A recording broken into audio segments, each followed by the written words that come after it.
അന്താരാഷ്ട്ര ബഹിരാകാശ നിലയത്തിലേക്ക് space X dragon പേടകം ഡോക്ക് ചെയ്യുന്നതിന് തൊട്ടു മുൻപ് ആക്സിയം 4 സംഘത്തിന്റെ പ്രതികരണം എത്തി. എനിക്കൊരു കുഞ്ഞിനെ പോലെ സ്വയം തോന്നുന്നുവെന്ന് യാത്രയുടെ അനുഭവം പങ്കുവച്ച് ശുഭാൻഷു ശുക്ല പറഞ്ഞു. ശൂന്യതയിൽ പൊങ്ങിക്കിടക്കുന്നത് പോലെ തോന്നിയെന്നും ശുഭാൻഷു. സീറോ ഗ്രാവിറ്റി ഇൻഡിക്കേറ്ററായി കൊണ്ടുപോയ അരയന്നത്തിന്റെ പാവയെ സംസാരത്തിനിടെ ശുഭാൻഷു ഉയർത്തിക്കാട്ടി.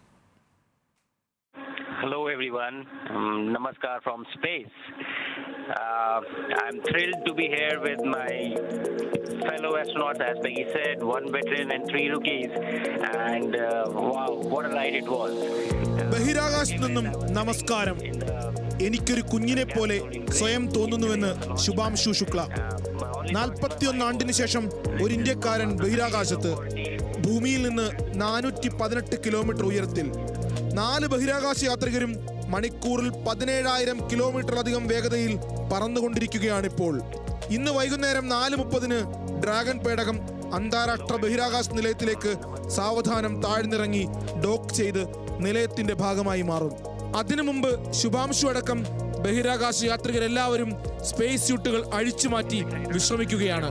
ഇതിനിടയിലായിരുന്നു ഭൂമിയിലേക്കുള്ള തത്സമയ വീഡിയോ സന്ദേശം.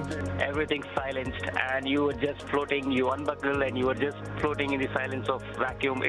It was an amazing feeling. ശൂന്യ നിശബ്ദതയിൽ ഞാൻ പൊങ്ങിക്കിടക്കുന്നു. ഇത് പറഞ്ഞറിയിക്കാൻ കഴിയാത്ത അനുഭവമാണ്.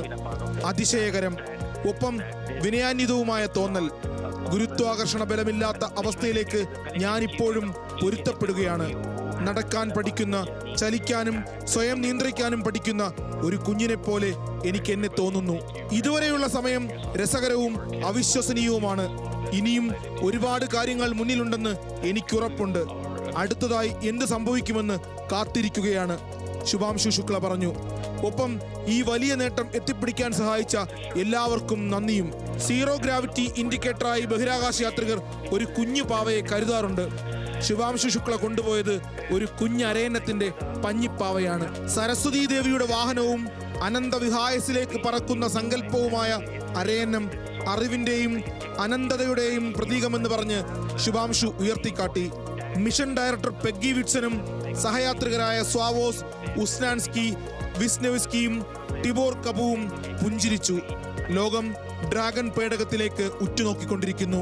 വൈകുന്നേരം 4:30 നടക്കാനിരിക്കുന്ന ചരിത്രപരമായ ഡോക്കിംഗ് കാണാൻ. News desk, news Malayalam.